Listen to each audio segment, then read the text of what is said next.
Top 10 Fascinating Facts About Adam. Discover the life of the first man according to the Bible on a journey full of mysteries and revelations. Did you know that Adam was created from dust and lived for 930 years? From Eden to his astonishing legacy, every step of his story is filled with curiosities that will surprise you. Don't miss this unique exploration of 10 fascinating facts about Adam. Number 10. Creation from dust. The biblical narrative about the creation of Adam is both fascinating and deeply symbolic. According to the book of Genesis, Adam was formed by God from the dust of the earth, an act that establishes an intrinsic and humble connection between man and the material world. This creation process not only highlights God's omnipotence, capable of infusing life into inanimate matter, but also imparts a lesson on humanity's modest origins. The choice of dust as the material of creation is not arbitrary. In many cultures, dust symbolizes death and transience, but in this context, it acquires a meaning of potentiality and fertility. By choosing dust, God demonstrates that even the lowest and most common can be transformed into something living and sacred, a reminder that greatness can arise from the most modest beginnings. This act of divine creation culminates with the breath of life. God breathes into the nostrils of the dust figure, an intimate and powerful gesture that infuses the spirit of life into Adam. This moment is crucial, as it marks the transition from material to spiritual, turning Adam not only into a living being but into a living soul, an entity with a divine spark. The divine methodology in the creation of Adam invites reflections on the relationship between the physical and the spiritual, and on how life, in its essence, comes from a sacred and mysterious source. This story, in its simplicity, encloses profound truths about human dignity, the responsibility towards the world that sustains us, and the recognition that, despite our earthly roots, we carry within us a divine breath. Number 9. The Garden of Eden. The Garden of Eden holds a central place in the biblical narrative about the origins of humanity. After forming Adam from the dust, God places him in this garden, designed to be an earthly paradise of unmatched beauty and abundance. This garden was not just a home for Adam but also a domain he was to take care of, marking the first responsibility given to man by his Creator. This divine act establishes a stewardship relationship of man over the earth, a theme that would resonate throughout the scriptures. Eden, with its wealth of food and harmony among all creatures, symbolizes a state of original perfection and peace. The rivers flowing from Eden and nourishing the surrounding land imply a source of life and blessing, not just for the garden but for the entire world. This idyllic setting reflects the divine intention for a human existence marked by fullness and the absence of need or suffering. However, the presence of prohibition within this paradise introduces complexity into Adam's life. He is allowed to enjoy everything in the garden, except for the fruit from the tree of the knowledge of good and evil.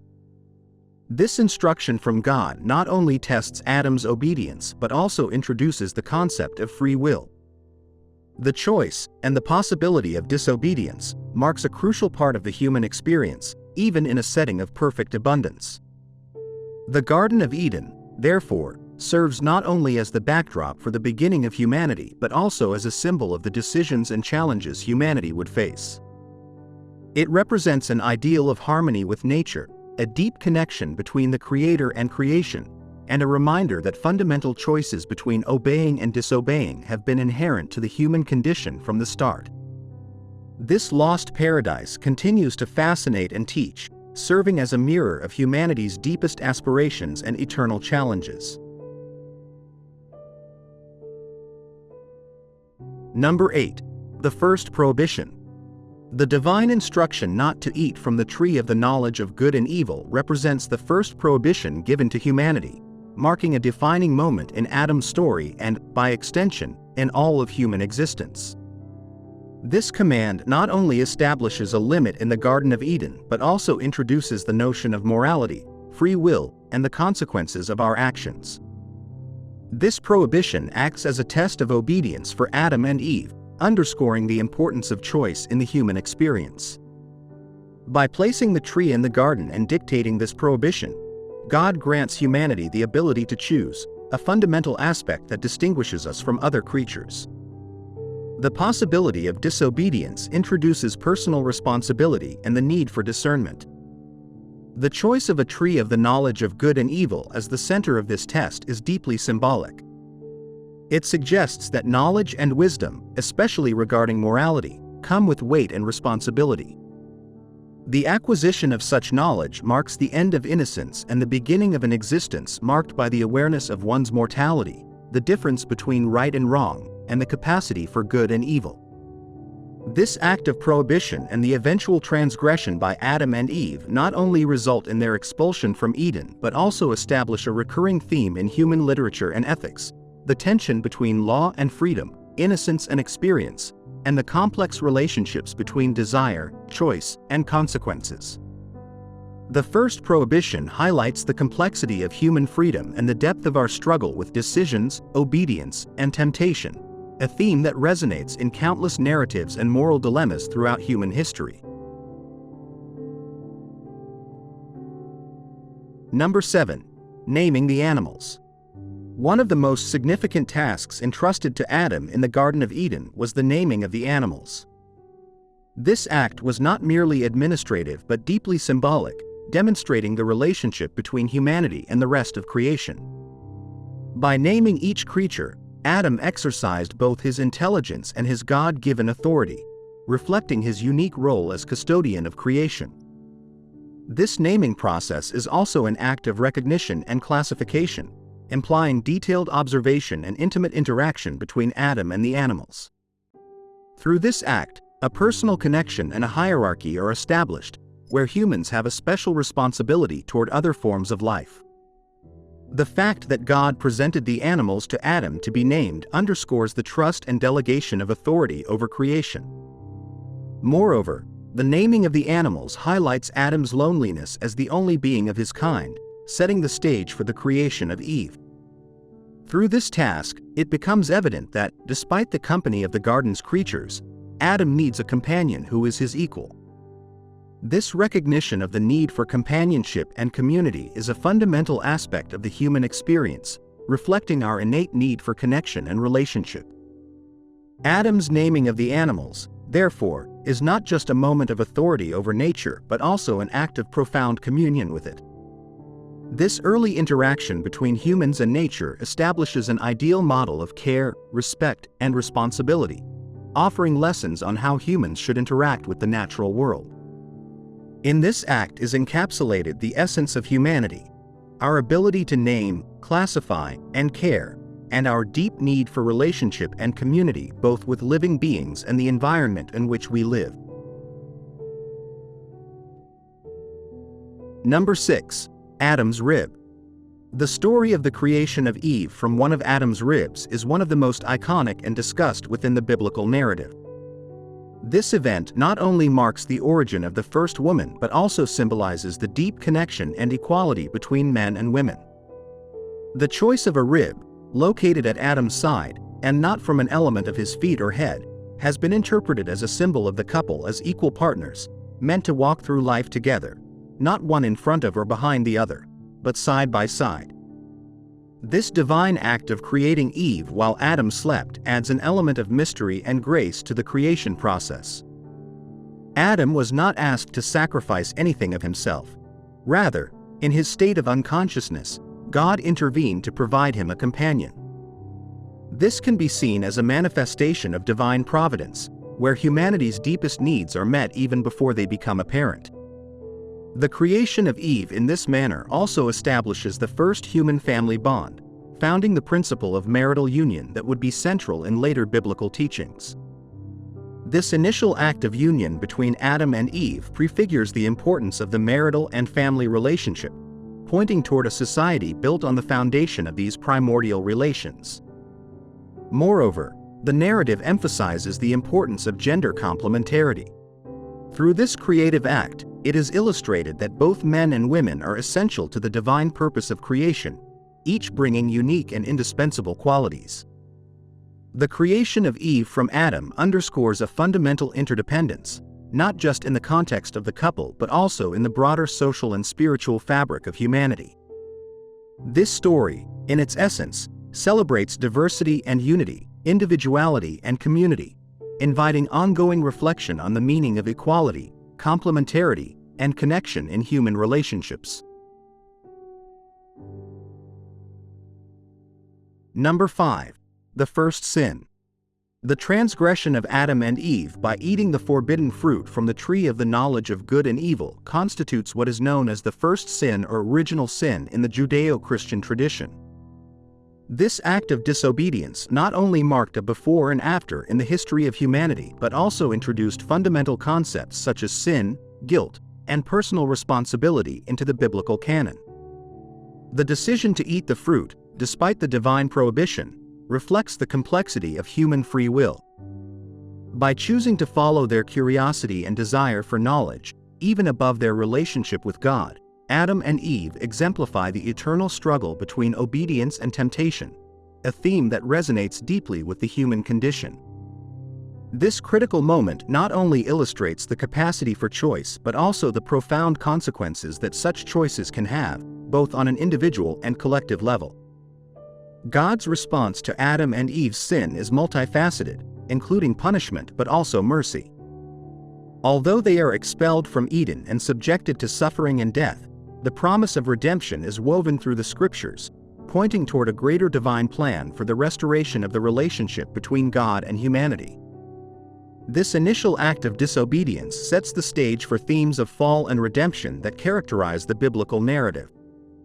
Moreover, the first sin introduces the idea that actions have consequences not only for oneself but also for others. The expulsion from Eden affects not just Adam and Eve but also establishes a legacy of challenge and suffering for their descendants. However, within this story also lies the hope of learning, growth, and eventual redemption. The narrative of original sin, with its emphasis on choice, responsibility, and the possibility of redemption, remains a powerful lens through which the complexities of morality, ethics, and the relationship between good and evil are explored. Number 4. The expulsion from paradise. The expulsion of Adam and Eve from the Garden of Eden is a pivotal moment in the biblical narrative, loaded with symbolism and lessons for humanity. This event not only represents the direct consequences of the original sin but also marks the end of innocence and the beginning of an existence marked by labor, suffering, and mortality. Through this act, a before and after is established in the relationship between human beings and their Creator, as well as in their interaction with the world. The expulsion symbolizes the loss of direct access to God and the perfect harmony of Eden. Life outside the garden requires effort and confrontation with the harsh realities of the world. Labor to extract sustenance from the earth and the pain of childbirth are presented as constant reminders of Adam and Eve's sin and the consequences of their choice. This new reality implies not only punishment but also the opportunity for growth, learning, and redemption through human effort. This narrative emphasizes the importance of personal responsibility and the consequences of our actions. The expulsion from Eden is a reminder that the choices we make have a lasting impact, not just on our lives but also on the world around us. Although the disobedience of Adam and Eve led to an immeasurable loss, it also opened the door to the possibility of redemption, underscoring a recurring theme in many spiritual traditions, the hope that arises even in the midst of despair. The narrative of the expulsion from Eden continues to resonate through the centuries, serving as a powerful metaphor for the human struggle and the search for meaning in an imperfect world. Through the loss of paradise, we are invited to reflect on our own mortality, the choices we face, and the ongoing quest for reconciliation and meaning beyond the hardships of life. This story, rooted in the beginning of time, continues to offer lessons on the human condition, the value of effort, and the persistence of hope despite challenges. Number 3. Labor and sweat. After the expulsion from the Garden of Eden, Adam faces a world in which he must work the land to survive, a marked contrast with the previous existence of effortless abundance. This change not only symbolizes the loss of paradise but also introduces the concept of labor as a fundamental part of the human experience. The phrase, "By the sweat of your brow you will eat bread," encapsulates the reality that life outside Eden requires continuous labor and effort. This punishment, however, carries layers of deeper meaning. Through labor, Adam and, by extension, humanity, participate in the ongoing creation of the world. Work becomes a means of transformation, both of the external world and of the inner self. Through effort and perseverance, human beings can overcome obstacles, cultivate discipline, and forge a sense of purpose and achievement. Labor and sweat also reflect a connection with the earth that is fundamental to human existence. Cultivating the land is not just a way to obtain sustenance but also a form of interacting with the natural world, learning its rhythms, and respecting its limits. This bond with the earth is a constant reminder of humility and the interdependence of life. Moreover, this condition of imposed labor serves as a reminder of the consequences of the original sin, but also introduces the notion of redemption through labor. In the effort and care of creation, there is an opportunity for restoration and deep understanding of the divine order of the world. Work, far from being merely a punishment, is revealed as a path toward maturity, responsibility, and ultimately, a form of grace. This fundamental change in human existence underscores the importance of work not just as a means of subsistence but also as an essential component of spiritual and moral growth. The biblical narrative of Adam's labor and sweat invites reflection on the value and meaning of work in our lives, reminding us of the inherent dignity in human effort and creativity. Number 2. The legacy of Offspring. After the expulsion from the Garden of Eden, the Bible narrates how Adam and Eve began to form a family, giving rise to the offspring that populated the earth. This legacy of Adam not only marks the beginning of humanity according to Judeo-Christian tradition but also introduces the notion of inheritance, both biological and spiritual. The children of Adam and Eve, starting with Cain and Abel and continuing with Seth, represent not just the continuity of the human species but also the perpetuation of the moral and spiritual struggles initiated by their first parents. The narrative of Cain and Abel, for example, reflects the complexities of human relationships, addressing themes such as envy, fraternal conflict, and the consequences of sin. Through these stories, it is explored how the choices of individuals reverberate through future generations, illustrating the idea that humanity is intrinsically connected, not just through blood but also through actions and their effects. Adam's legacy is also seen in the promise of redemption and in the figure of Jesus Christ, whom Christian tradition identifies as the second Adam. Through this figure, hope for restoration for humanity is offered, a counterpoint to the original fall. This connection underscores the importance of Adam's offspring in the divine plan, where the human lineage plays a central role in the narrative of salvation. Moreover, the biblical account of Adam's offspring highlights the responsibility of intergenerational teaching. Parents have the duty to teach their children not just life skills but also moral and spiritual values. This legacy is a reminder that the influence of our lives extends beyond our temporal existence, affecting future generations in ways we often cannot foresee. The legacy of Adam's offspring, therefore, extends beyond mere biological reproduction. It involves the transmission of culture, values, and spirituality. The biblical story of Adam and his progeny invites reflection on our own legacy, what we inherit, what we pass on, and how our lives influence the broader tapestry of human history. Number 1. The length of his life. In the biblical account, Adam's longevity is astounding. It is stated that he lived for 930 years. This extraordinary lifespan, common among the early biblical characters, symbolizes not just the proximity of these figures to creation and the original perfection of man, but also a world that differs profoundly from our own. Adam's age reflects an era in which heaven and earth were more closely connected, and human life extended in ways that today seem difficult to comprehend.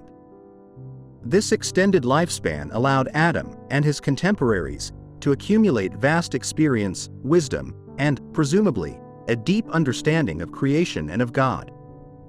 Longevity in Genesis is presented not just as a sign of divine blessing but also as a means to fulfill the mandate to populate and dominate the earth. Moreover, this extended span of life facilitated the transmission of knowledge and oral traditions from generation to generation, which was crucial in an era before the invention of writing. However, after the flood narrated in Genesis, a gradual decrease in human longevity is observed, a change that some interpret as a consequence of the world's deterioration and the accumulation of sin. This decline in the duration of life can be seen as a reflection of humanity's progressive distancing from its original state of grace and its direct connection with the divine. Adam's life, therefore, stands as a reminder of a time when humanity was closer to its divine origin and creation was young. His longevity invites reflection on the changes in the relationship between God and humanity, the perception of time and life, and how these concepts have evolved throughout history. Through the figure of Adam, the dimensions of human existence, the relationship with the sacred, and the search for meaning in the vast framework of life and time are explored.